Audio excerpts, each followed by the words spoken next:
अमित शाह ने 14 फरवरी को किस पुलिस को प्रेसिडेंस कलर अवार्ड से सम्मानित किया? किस राज्य के पुलिस को? Rajasthan police, Uttar Pradesh police, Bihar police, Haryana police. इसका करेक्ट उत्तर हो जाएगा यहाँ पे डी, हरियाणा पुलिस। केंद्रीय गृह मंत्री अमित शाह ने देश के लिए उत्कृष्ट सेवा के लिए हरियाणा पुलिस को प्रेसिडेंट कलर अवार्ड प्रदान किया। ये पुरस्कार का याद आपको नाम रखना है, प्रेसिडेंट कलर अवार्ड प्रदान किया। भारत के राष्ट्रपति ने हरियाणा पुलिस की व्यावसायिकता के प्रति प्रतिबद्धता और मानवता की सेवा में उच्च रैंक के अच्छे ट्रैक रिकॉर्ड के लिए इस पुरस्कार को राष्ट्रपति के द्वारा मंजूरी दे दी गई थी। प्रेसिडेंस कलर किसी सैन्य इकाई को शांति और युद्ध के दौरान राष्ट्र की असाधारण सेवा के लिए दिया जाने वाला सर्वोच्च पुरस्कार है। जनवरी 2023 में WPI होलसेल जो प्राइस इंडेक्स होता है, मुद्रास्फीति लगातार 8वें महीने घट के डैश हो गई। कितना हो गई? 4.73%, 6.73%, 8.73%, 3.73%। इसका करेक्ट उत्तर हो जाएगा ए, 4.73%। जनवरी 2023 में देखा जाए खुदरा मुद्रास्फीति, यहाँ पे खुदरा मुद्रास्फीति 3 महीने के उच्च स्तर पे यहाँ पे आ गया था, लगभग 6.52% के आसपास आ गया था। मुख्य रूप से अनाज और प्रोटीन युक्त वस्तुओं सहित खाद्य पदार्थों की कीमतों में वृद्धि के कारण खुदरा मुद्रास्फीति बढ़ के कितना आ गया था? 6.52% के आसपास आ गया था। लेकिन वहीं हम लोग बात करें जनवरी 2022 में, चूँकि इसका संबंध, जो प्रश्न का जो संबंध है वो है यहाँ पे WPI से, अर्थात होलसेल प्राइस इंडेक्स से है। तो यहाँ पे देखेंगे तो लगातार 8वें महीने घट के कितना आ गया है? यहाँ पे 4.73% आ गया है, जो कि काफ़ी चिंता की बात है यहाँ पे। ठीक है, यहाँ पे होता है 4 प्लस माइनस यहाँ पे 2 होता है, 4 प्लस माइनस यहाँ पे 2 होता है, अर्थात मैक्सिमम 6 हो सकता है और मिनिमम यहाँ पे 2 हो सकता है। तो यहाँ पे देख पा रहे हैं 6 से ये अधिक हो गया है। खासकर CPI की जब बात की जाती है, CPI की कंज्यूमर प्राइस इंडेक्स की, तो यहाँ पे 6 से अधिक हो जा रहा है, जो चिंता की बात है। और यहाँ पे देख पा रहे हैं WPI लगभग 4.73% के आसपास है। राजस्थान सरकार किस स्थान पर 35.25 करोड़ रुपए की लागत से विज्ञान केंद्र और तारामंडल का निर्माण करेगी? कोटा, जोधपुर, अलवर, जैसलमेर। इसका करेक्ट उत्तर हो जाएगा ए, यहाँ पे कोटा में। राजस्थान के कोटा में विज्ञान केंद्र और तारामंडल का निर्माण किया जाएगा। यह दुनिया का सर्वश्रेष्ठ विज्ञान केंद्र और तारामंडलों में से एक होगा। इसका निर्माण में जो खर्च आएगा 35.25 करोड़ रुपए की लागत से किया जाएगा। Institute of chartered accountants of India के अध्यक्ष के रूप में किसे चुना गया है? अनिकेत सुनील तलाटी, प्रशांत कुमार, राजकुमार सिंह, दिनेश कुमार खरा। इसका करेक्ट उत्तर हो जाएगा यहाँ पे ए, अनिकेत सुनील तलाटी को यहाँ पे चुना गया है। अनिकेत सुनील तलाटी को यहाँ पे चुना गया है। यहाँ पे देख पा रहे हैं the institute of chartered accounts of India. Aniket talati ने, अनिकेत यहाँ पे मैं नाम मेंशन कर देता हूँ, अनिकेत तलाटी ने institute of chartered accountants of India के अध्यक्ष के रूप में देवाशीष मिश्रा की जगह लिया हुआ है। देवाशीष मिश्रा की जगह लिया हुआ है। उन्हें 2023-24 कार्यकाल के लिए अध्यक्ष चुना गया है। फरवरी 2023 में एयर इंडिया ने डैश के एयरबेस से 250 विमान प्राप्त करने के लिए एक समझौते पर हस्ताक्षर किया हुआ है। France, Germany, Japan, US। अभी देखिए फ्रांस के साथ अच्छी खासी यहाँ पे डील हो रही है, बहुत सारी डील हुई भी है। यहाँ पे हो जाएगा करेक्ट उत्तर ए, फ्रांस के साथ। एयर इंडिया ने फ्रांस की एयरबस से 250 विमान हासिल करने के लिए एक समझौते पर हस्ताक्षर किया हुआ है। PM मोदी ने कहा कि समझौता दिखाता है कि नई दिल्ली और पेरिस के बीच रणनीतिक जो साझेदारी यहाँ पे मजबूत हो रही है। PM मोदी के मुताबिक देखा जाए तो भविष्य में भारत विमानन क्षेत्र में तीसरा सबसे बड़ा वैश्विक बाजार बन के उभरेगा। उस चित्रकार का नाम क्या है जिसका हाल ही में 13 फरवरी 2023 को 90 वर्ष की आयु में निधन हो गया है? ध्रुवी आचार्य, ललिता लाजमी, कविता बालकृष्णन, उमा वर्धन। इसका करेक्ट उत्तर हो जाएगा यहाँ पे ललिता लाजमी। यही है ललिता लाजमी। 1932 से देख पा रहे डेट ऑफ बर्थ है और 2023 में इनका निधन हो गया है। चित्रकार ललिता लाजमी का 90 साल की उम्र में, 90 साल की, ठीक है, लगभग यहाँ पे 89-90 यहाँ पे हो ही रहा है। 13 फरवरी 2023 को इनका निधन हो गया है। ललिता लाजमी दिवंगत अभिनेता, फिल्म निर्माता गुरु दत्त, नाम सुना होगा आप लोगों ने, गुरु दत्त की बहन थी। वह एक अद्वितीय जल रंगकर्मी थी। अपने कर्मों के माध्यम से उन्होंने आज़ादी के बाद के दशकों में आधुनिक भारतीय महिला का एक अस्तरित इतिहास बनाया। महिलाओं को लेके कह सकते हैं कि थोड़ा फेमिनिस्ट टाइप का जो, ठीक है, जो भी चरित्र चित्रण है उसका इन्होंने बहुत शानदार तरीके से अपने कैनवास में उतारा। निम्नलिखित में से कौन सा पाकिस्तान के आर्थिक संकट का कारण है? विदेशी मुद्रा भंडार में लगातार गिरावट, बिल्कुल सही है। महंगाई अपने सर्वकालिक स्तर पर पहुंच गई है, ये भी बिल्कुल सही है। करेक्ट उत्तर हो जाएगा यहाँ पे दोनों, 1 और 2 दोनों। यहाँ पे देख पा रहे हैं Pakistan economy at risk of यहाँ पे कोलैप्स। पाकिस्तान का आर्थिक संकट और गंभीर हो गया है क्योंकि दूध की कीमतें वहाँ पे देखा जाए तो 210 रुपये प्रति लीटर तक यहाँ पे हो चुका है। पाकिस्तान गंभीर आर्थिक संकट से जूझ रहा है। खाने पकाने और अन्य आवश्यक वस्तुओं की कीमतों में तेज़ी से वृद्धि हुई है। विदेशी मुद्रा भंडार, जैसे भी क्वेश्चन में हम लोग ने देखा हुआ था, लगातार उसमें गिरावट आई है। विदेशी मुद्रा भंडार तभी बढ़ेगी जब किसी भी देश का यहाँ पे एक्सपोर्ट बढ़ेगा, निर्यात बढ़ेगा। यहाँ पे जो कि समस्या है यहाँ पे पाकिस्तान में, विदेशी मुद्रा केवल कुछ महीनों के आयात के लिए उपलब्ध है। पाकिस्तान में महंगाई अब तक के सबसे ऊंचे स्तर पर पहुंच गई है। वित्तीय वर्ष 2023-24 के लिए मिजोरम के बजट के बारे में निम्नलिखित में से कौन सा कथन सही है? मिजोरम के मुख्यमंत्री ने 14,209 करोड़ रुपए का बजट पेश किया, बिल्कुल सही है। बजट ने 2023-24 वित्तीय वर्ष के लिए सामाजिक आर्थिक विकास नीति, सोशल इकोनॉमिक डेवलपमेंट प्रोग्राम को 595 करोड़ रुपए आवंटित किए हैं, ये भी बिल्कुल सही है। करेक्ट उत्तर हो जाएगा यहाँ पे सी, 1 और 2 यहाँ पे दोनों। देख पा रहे हैं यहाँ पे टोटल जो बजट की बात करें लगभग 14,209.95, ठीक है, करोड़ के आसपास है। मिजोरम के मुख्यमंत्री जिनका नाम है जोरमथंगा, ये भी पूछा जा सकता है नॉर्थ ईस्ट से। जोरमथंगा ने वित्तीय वर्ष 2023-24 के लिए शून्य घाटे वाला वार्षिक बजट पेश किया। बजट में कोई नया टैक्स नहीं रखा गया है। बजट में चालू वित्त वर्ष अर्थात 2022-23 के लिए 3265.69 करोड़ रुपए की पूरक मांग रखी गई है। बजट ने 2023-24 के वित्तीय वर्ष के लिए सामाजिक आर्थिक विकास नीति को, जैसे कि प्रश्न में दिया गया है, 595 करोड़ रुपए आवंटित किए हैं। अमेरिकी राष्ट्रपति पद के लिए अपना अभियान शुरू करने वाली भारतीय अमेरिकी राजनीतिज्ञ का नाम क्या है? किरण आहूजा, आरिफ अली खान, हैरी आनंद, निक्की हेली। इसका करेक्ट उत्तर हो जाएगा, बहुत फेमस पर्सनालिटी है ये, निक्की हेली।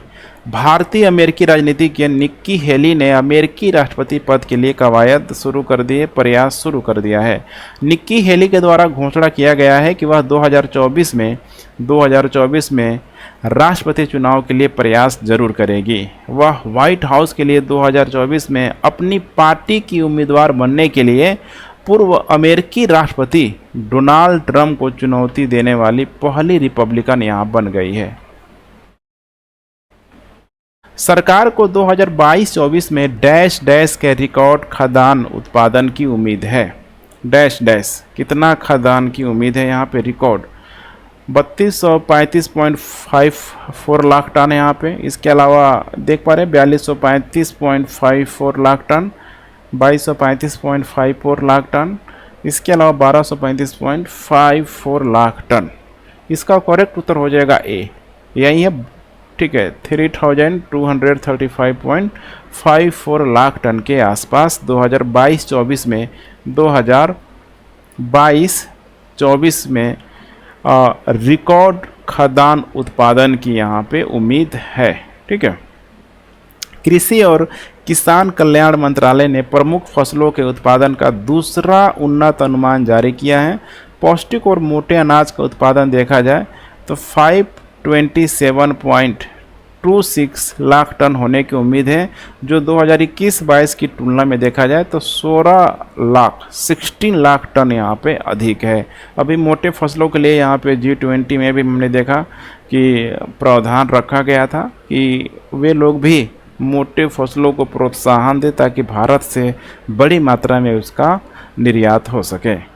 भारत की पहली फ्रोजन लेक मैराथन 20 फरवरी को 13,862 फीट की ऊंचाई पर लद्दाख में किस स्थान पर आयोजित की जाएगी?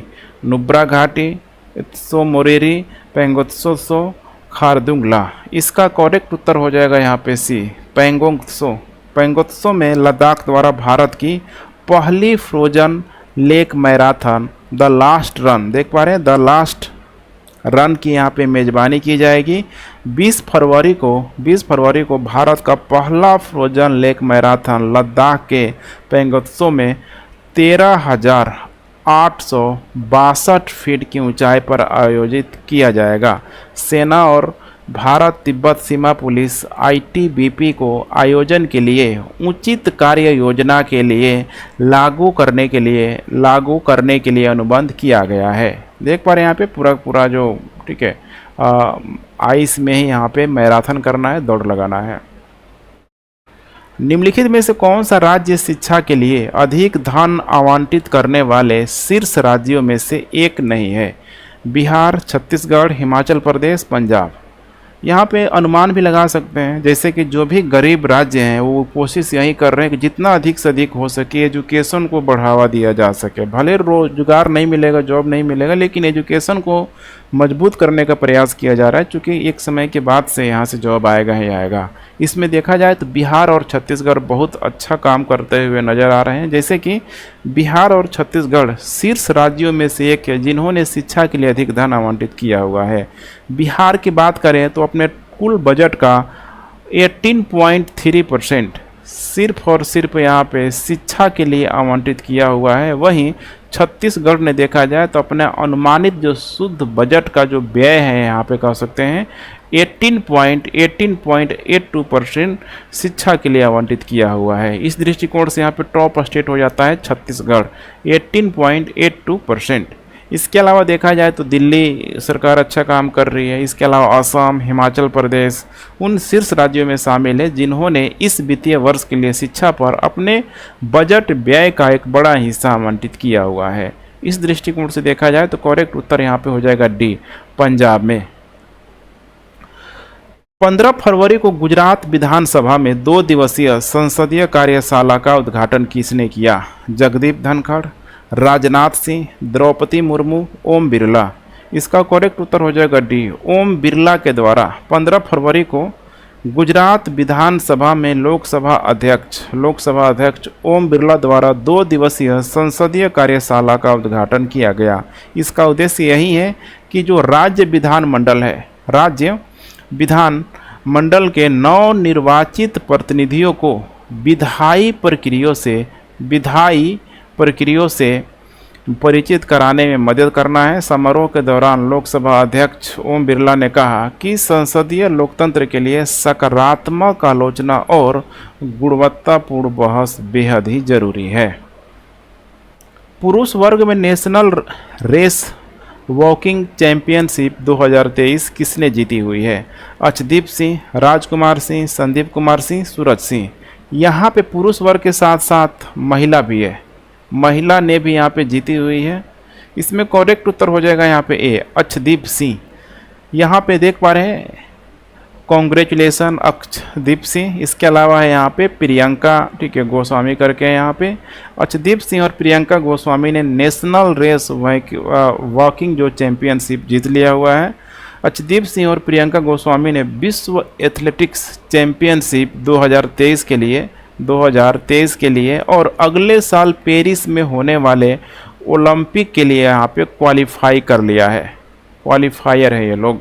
पुरुषों की 20 किलोमीटर दौड़ में अर्शदीप सिंह ने 1 घंटा 19 मिनट 55 सेकेंड, सोचिए यहाँ पे 20 किलोमीटर, मजाक नहीं होता है, पूरा मैराथन जो दौड़ है इतना पूरा किया हुआ, 1 घंटा 19 मिनट 55 सेकेंड में पूरा किया हुआ है। यह स्वर्ण पदक के लिए एक नया राष्ट्रीय रिकॉर्ड है। फरवरी 2023 में केंद्रीय मंत्रिमंडल ने विकलांगता क्षेत्र में सहयोग के लिए भारत और डैश डैश के बीच एक समझौता ज्ञापन पर हस्ताक्षर करने को मंजूरी दे दी है। दक्षिण अफ्रीका, जाम्बिया, नेपाल, बांग्लादेश। इसका करेक्ट उत्तर हो जाएगा यहाँ पे ए, दक्षिण अफ्रीका के साथ केंद्रीय मंत्रिमंडल ने विकलांगता क्षेत्र में सहयोग के लिए भारत और दक्षिण अफ्रीका के बीच एक समझौता ज्ञापन पर हस्ताक्षर यहाँ पे किया गया है। द्विपक्षीय समझौता ज्ञापन भारत के विकलांग व्यक्तियों के लिए अधिकारिता विभाग और दक्षिण अफ्रीका सरकार के बीच सहयोग को प्रोत्साहित करेगा। केंद्रीय मंत्रिमंडल ने कृषि संबंध क्षेत्रों में सहयोग के लिए भारत और चिली के बीच एक समझौता ज्ञापन पर हस्ताक्षर करने को मंजूरी दी है। ध्यान रखिएगा, किसके लिए? कृषि और संबंध क्षेत्रों में सहयोग के लिए। लेकिन यहाँ पे बात की जा रही है विकलांगता क्षेत्र में सहयोग के लिए, तो ये किया गया है यहाँ पे दक्षिण अफ्रीका के साथ। पश्चिम बंगाल के वित्त मंत्री ने हाल ही में 2023-24 के लिए राज्य का बजट पेश किया। बजट से संबंधित निम्नलिखित कथनों पर विचार कीजिए। बजट में राज्य सरकार ने 11,500 किलोमीटर ग्रामीण सड़कों के विकास के लिए 3,000 करोड़ रुपए आवंटित किए हैं, जो कि बिल्कुल करेक्ट है। बजट में मछुआरे के असामयिक निधन की स्थिति में उनके आश्रित परिवारों के सदस्यों की सहायता के लिए मत्स्यजीवी बंधु परियोजना की शुरू की गई है। ये भी बिल्कुल सही है, क्योंकि बंगाल में खासकर, ठीक है, जो नीचे का एरिया है, बे ऑफ बंगाल है, वहाँ पे बड़ी मात्रा में मछुआरे जाते हैं, मछली पकड़ के लाते हैं, और वैसे में एक्सीडेंट होने की संभावना अधिक होती है, कैजुअलिटी होती है। तो उन लोगों के लिए लाया गया यहाँ पे मत्स्यजीवी बंधु। ध्यान रखिएगा, मत्स्यजीवी बंधु पूछा जा सकता है किस राज्य में चलाया जा रहा है, तो वेस्ट बंगाल में चलाई जा रही है। तो इसीलिए यहाँ पे दोनों करेक्ट उत्तर हो जाएगा, तो सी यहाँ पे करेक्ट उत्तर हो जाएगा। पश्चिम बंगाल की वित्त मंत्री ये है यहाँ पे, जिनका नाम है चंद्रिमा भट्टाचार्य। यहाँ से भी प्रश्न पूछा जा सकता है। चंद्रिमा भट्टाचार्य ने 2023-24 के लिए राज्य का बजट पेश किया हुआ है। बजट सामाजिक कल्याण और युवा उन्मुख योजनाओं और ग्रामीण सड़कों के विकास पर केंद्रित है। बजट में राज्य सरकार ने 11,500 किलोमीटर ग्रामीण सड़कों के लिए विकास के लिए 3,000 करोड़ रुपए आवंटित किया है, और मछुआरों के लिए चलाया गया है मत्स्यजीवी बंधु योजना। टोटल जो प्रेजेंटेड जो बजट है यहाँ पे 3.39 लाख करोड़ रुपए बजट फॉर किसके लिए? 2023-24 के लिए, पूरा बंगाल का बजट। निम्नलिखित में से किस देश ने राजनयिक और आधिकारिक सपोर्ट नहीं है, पासपोर्ट धारकों के लिए वीजा छूट पर समझौता ज्ञापन पर हस्ताक्षर किया हुआ है? भारत और चिली, भारत और फिजी, भारत और ऑस्ट्रेलिया, भारत और जापान। इसका करेक्ट उत्तर हो जाएगा बी, भारत और फिजी ने राजनयिक और आधिकारिक पासपोर्ट धारकों के लिए वीजा छूट पर समझौता ज्ञापन पर हस्ताक्षर किया हुआ है। इस समझौते के हिस्से के रूप में राजनयिक और आधिकारिक पासपोर्ट जो धारक है 90 डेज मतलब 90 दिनों से अधिक की अवधि के लिए वीजा की अनुपस्थिति में प्रवेश, पारगमन, एक इस पार से उस पार एक दूसरे के क्षेत्रों में रह सकते हैं, कोई समस्या नहीं होगी। ध्यान रखिएगा, भारत के लोग फिजी में, फिजी के लोग यहाँ पे भारत में। समझौता ज्ञापन का आदान प्रदान फिजी के जो प्रधानमंत्री, जिनका नाम है सितवेनी, ये इम्पोर्टेंट हो सकता है, सितवेनी राबुका जो यहाँ पे फिजी के ये प्रधानमंत्री है, और विदेश मंत्री यहाँ पे देख पा रहे हैं डॉक्टर एस जयशंकर की उपस्थिति में किया गया। यही है प्रधानमंत्री सितवेनी राबू का, और ये है यहाँ पे भारत के विदेश मंत्री एस जयशंकर। भू विरासत स्थलों और भू अवशेष विधेयक के मसौदे के बारे में निम्नलिखित में से कौन सा कथन सही है? इसका मुख्य उद्देश्य भू विरासत स्थलों और राष्ट्रीय महत्व के भू अवशेषों को सुरक्षित और संरक्षित करना है। बिल्कुल सही है। ड्राफ्ट बिल में कैद की सज़ा या 5 लाख रुपए के जुर्माने का या फिर दोनों का यहाँ पे प्रावधान है। ये भी बिल्कुल सही है। करेक्ट उत्तर हो जाएगा यहाँ पे सी, 1 और 2 दोनों। खान मंत्रियों ने, जो यहाँ पे खान मंत्रालय ने टिप्पणियों और सुझावों के लिए भू विरासत स्थलों और भू अवशेष विधेयकों को अधिसूचित किया। भू विरासत स्थल और भू अवशेष विधेयक का मुख्य उद्देश्य देखा जाए तो भू विरासत स्थलों और राष्ट्रीय महत्व के भू अवशेषों का संरक्षण करना है। मसौदा विधेयक में कारावास या 5 लाख रुपए के जुर्माने या दोनों का प्रावधान किया गया है। समुद्र के स्तर के वृद्धि के संबंध में निम्नलिखित में से कौन सा कथन सही है? 2013 से 2022 के बीच समुद्र के स्तर में 4.5 मिलीमीटर वर्षा की वृद्धि हुई है। बिल्कुल सही है, करेक्ट स्टेटमेंट है। हिंद महासागर में समुद्र के स्तर में 50% वृद्धि जल के आयतन के विस्तार के कारण हुई है। ये भी बिल्कुल सही है। दोनों का दोनों ही ये करेक्ट स्टेटमेंट है। यहाँ पे देख पा रहे हैं 1993 में सी लेवल क्या था और यहाँ पे 2022 तक सी लेवल कितना बढ़ गया। इसका मतलब ग्लोबल वार्मिंग, पृथ्वी का टेम्परेचर बढ़ रहा है, ग्लेशियर पिघल रहे हैं, जिसके वजह से यहाँ पे समुद्र का जो जलस्तर बढ़ रहा है। और अभी हमने देखा कि 2023 से 2022 के बीच समुद्र में काफ़ी बड़े मात्रा में वर्षा हुई है। लगभग 4.5 मिलीमीटर वर्षा की वृद्धि हुई है। विश्व मौसम विज्ञान संगठन ने अपनी रिपोर्ट में कहा है कि समुद्र के स्तर में वृद्धि भारत और चीन के साथ साथ बांग्लादेश, जो भी तटवर्ती इलाका है, बांग्लादेश हो गया, इधर यूरोप में इधर नीदरलैंड के तरफ हो गया, और तटीय आबादी वाले अन्य देशों के लिए एक बड़ा खतरा है। 2013 से लेकर 2022 के बीच समुद्र के स्तर में 4.5 मिलीमीटर वर्ष की यहाँ पे वृद्धि हुई है। ठीक है।